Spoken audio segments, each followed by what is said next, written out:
آپ کو پتہ ہے کہ دنیا میں جن لوگوں کو مدد کی ضرورت ہوتی ہے زیادہ تر وہ مدد سے انکاری ہوتے ہیں، ان کے پیارے ان کو مدد مہیا کرتے ہیں۔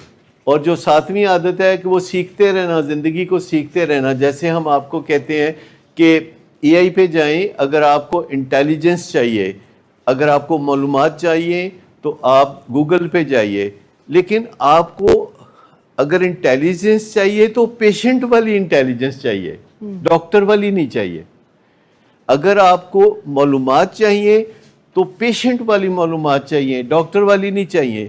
ڈاکٹر کو جو ہے ڈاکٹر والی چاہیے، ڈاکٹر کو ڈاکٹر والی انٹیلیجنس چاہیے۔ جیسے کرکٹ کا جو کھلاڑی ہے اس کو کسی اور چیز کی پریکٹس کرنے کی ضرورت ہے یا نالج کی ضرورت ہے، لیکن جو اسٹیڈیم میں بیٹھا ہوا تماشائی ہے اگر وہ گیم کو انجوائے کرنا چاہتا ہے تو اس کو کچھ اور قسم کا نالج چاہیے۔ جیسے ڈائبٹیز میں دو قسم کا نالج ہوتا ہے، ایک پیشنٹ والا، ایک ڈاکٹر والا۔ اسی طرح ایڈکشن میں یا دل کی بیماری میں یا تمام پرائمری کرونک بیماریوں میں دو قسم کا نالج ہوتا ہے۔ دوائی کے بارے میں منفی سوچ جو ہے بہت گھاٹے کا سودا ہے۔ یہ جو دوائیاں آپ کھاتے ہیں یہ بہت قیمتی دوائیاں ہوتی ہیں، آپ خریدتے ہیں بازار سے، یہاں سے جانے کے بعد تو آپ کو پتہ چلتا ہے کہ 500 700 800 1000 روپے کی ایک گولی ہوتی ہے۔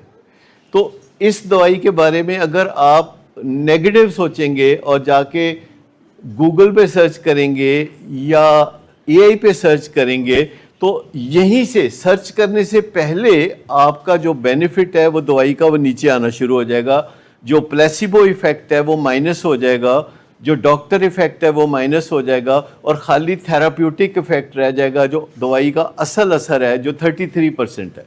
تو آپ یوں سمجھیں کہ آپ نے 2/3 کھو دیا، اور یہ بات ساتھ ہی ظاہر کرتی ہے کہ آپ کو ڈاکٹر پہ بھروسہ نہیں، تو آپ نے ڈاکٹر کو سیپریٹ کر دیا۔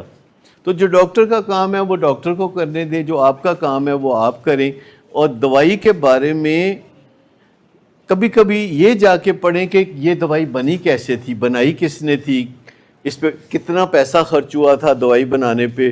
بلینز آف ڈالرز خرچ ہوتے ہیں ریسرچ پہ، بلینز آف ڈالر خرچ ہوتے ہیں تو کوئی دوائی بنتی ہے، اور اس کمپنی کو پھر یہ حق حاصل ہوتا ہے کہ پہلے 5 سال وہ دوائی بنائے گی، کوئی اور نہیں بنائے گا، تاکہ ان کی ریکوری ہو جائے۔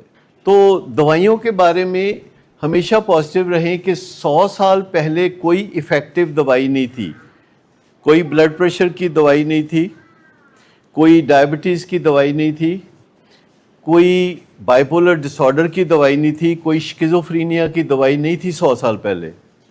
میں بہت پرانی بات نہیں کر رہا، فقط 100 سال پہلے۔